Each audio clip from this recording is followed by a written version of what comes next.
ATP cell के कौन सी organelle में बनती है? तो एटीपी की फॉर्मेशन होती है माइटोकॉन्ड्रिया के अंदर, इसलिए इसे power house of the cell कहते हैं। एडीपी से एटीपी में कन्वर्ट करने में कौन सा एंजाइम मदद करता है? तो एडीपी से एटीपी में कन्वर्ट करने में एटीपेज मदद करता है।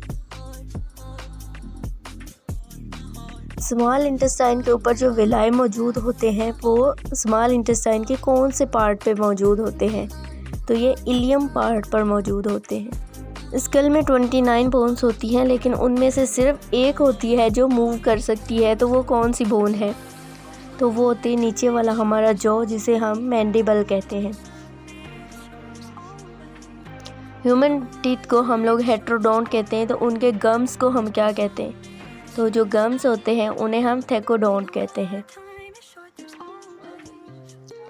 ओरल कैविटी जो हमारा माउथ है उसके अंदर कितने सलाइवरी ग्लैंड के पेयर्स मौजूद होते हैं? तो 6 सलाइवरी ग्लैंड होते हैं और 3 पेयर होते हैं। सलाइवरी ग्लैंड एक दिन में कितना सलाइवा प्रोड्यूस करते हैं? तो सलाइवरी ग्लैंड एक दिन में तकरीबन 1.5 लीटर सलाइवा को प्रोड्यूस करते हैं। स्टमक कौन सा हार्मोन प्रोड्यूस करता है जो कि एक्टिवेट करता है गैस्ट्रिक ग्लैंड को कि वो गैस्ट्रिक जूस को प्रोड्यूस करे? तो उस हम हार्मोन को कहते हैं गैस्ट्रिन, जो कि गैस्ट्रिक ग्लैंड को एक्टिवेट करता है। बाइल का जो पिगमेंट होता है बिलिरुबिन, उसका कौन सा कलर होता है? तो बिलिरुबिन का रेड कलर होता है। बाइल के अंदर एक और पिगमेंट मौजूद होता है जिसे हम बिलिवर्डिन कहते हैं और इसका कलर ग्रीन होता है। बिलिवर्डिन ग्रीन कलर का होता है। रेड ब्लड सेल के अंदर हीमोग्लोबिन जो होता है उसकी ब्रेकडाउन कौन सा हिस्सा करता है? तो वैसे तो स्प्लीन भी करता है, लेकिन सबसे ज़्यादा लिवर करता है, इसलिए हम यहाँ पे लिवर कहेंगे। ह्यूमन बॉडी का कौन सा ऐसा ऑर्गन है जो फिल्टर कहलाता है? तो किडनी जो है वो फिल्टर कहलाती है, क्योंकि ये ब्लड को साफ़ करने में मदद करती है। कौन सा ऐसा पार्ट है जो फूड को सिर्फ फिजिकली यानी कि टुकड़ों में तोड़ता है, उसमें कोई केमिकल मिक्स नहीं करता? पेंक्रियाज कौन सा हार्मोन रिलीज़ करता है जिसकी वजह से पेंक्रियाटिक जूस को स्टिमुलेट किया जाता है? तो पेंक्रियाज सिक्रेटिन हार्मोन को रिलीज़ करता है जिससे पेंक्रियाटिक जूस बनता है।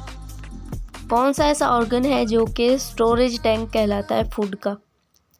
तो यहाँ पर स्टमक जो है वो 5 से 6 घंटे तक फूड को स्टोर करके रखता है। डाइजेस्टिव सिस्टम माउथ से एनस तक कितने मीटर का होता है? तो माउथ से लेकर एनस तक इसकी तकरीबन लंबाई 9 मीटर तक होती है। कौन सा एंजाइम सबसे पहले डाइजेस्टिव सिस्टम में यूज़ होता है? तो वो होता है अमाइलेज। जो हमारे माउथ में सलावा पाया जाता है उसमें अमाइलेज मौजूद होता है, तो इसलिए सबसे पहले अमाइलेज इस्तेमाल होता है। केमिकल डाइजेशन किसी भी फूड की कब स्टार्ट होती है? कौन से पार्ट से स्टार्ट होती है? तो माउथ से ही स्टार्ट हो जाती है, क्योंकि माउथ में हमारा सलाइवा मौजूद होता है।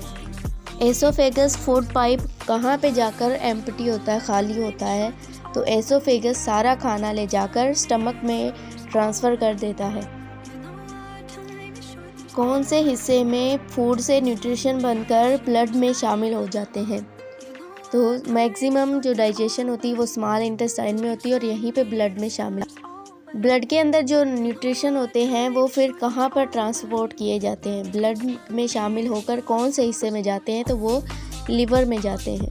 स्टमक से जो चाइम जो फूड मिक्स होकर निकलता है वो स्मॉल इंटेस्टाइन के कौन से हिस्से में ट्रांसफ़र होता है? तो ये ड्यूडेनम वाले पार्ट में जाकर इंटर होता है। बॉडी का कौन सा पार्ट कार्बोहाइड्रेट को ग्लाइकोजन में कन्वर्ट करता है?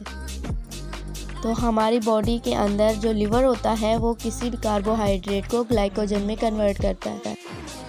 कौन सा पार्ट फिल्टर कहलाता है? तो जो किडनी होती है ये ब्लड से यूरिन को फिल्टर करके अलग करती है।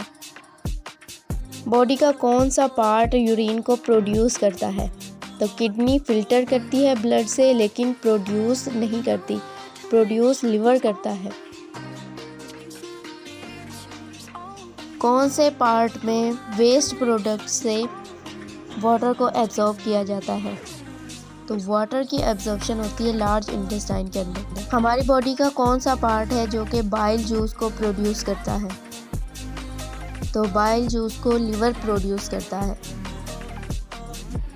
बाइल जूस को प्रोड्यूस लिवर करता है, लेकिन बाइल जूस को स्टोर गॉल ब्लैडर करता है। गॉल ब्लैडर के अंदर स्टोर होता है और प्रोड्यूस होता है लिवर के अंदर।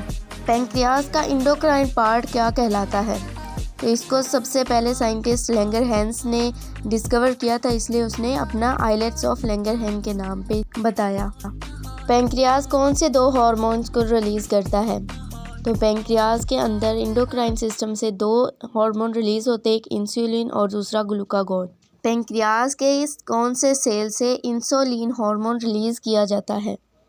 तो इंसुलिन हार्मोन रिलीज़ होता है बीटा सेल से। जब ब्लड के अंदर शुगर लेवल बढ़ जाता है तो उसको कम करने के लिए कौन सा हार्मोन वर्क करता है? तो इंसुलिन हार्मोन जो है वो ब्लड का शुगर लेवल कम करता है। ग्लूकागॉन कौन से सेल से रिलीज़ होता है? तो ग्लूकागॉन अल्फ़ा सेल से रिलीज़ होता है। जब ब्लड के अंदर शुगर लेवल कम हो जाता है तब रिलीज़ होता है ग्लूकागॉन, और ये ब्लड के लेवल को इंक्रीज़ करके नॉर्मल कर देता है। इस्चेरिचिया कोलाई बैक्टीरिया पाया जाता है हमारी बॉडी के अंदर। तो ये पूछा है कि कौन से पार्ट में पाया जाता है? तो ये स्मॉल इंटेस्टाइन के अंदर पाया जाता है। इसका फ़ायदा क्या है? इस इस्चेरिचिया बैक्टीरिया की क्या फ़ायदा होता है?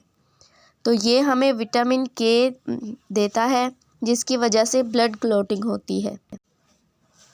डाइजेस्टिव सिस्टम की कौन सी ऐसी वाइडली नॉन डिजीज़ है जो कि मोस्ट कॉमन होती है? तो ये कोलोन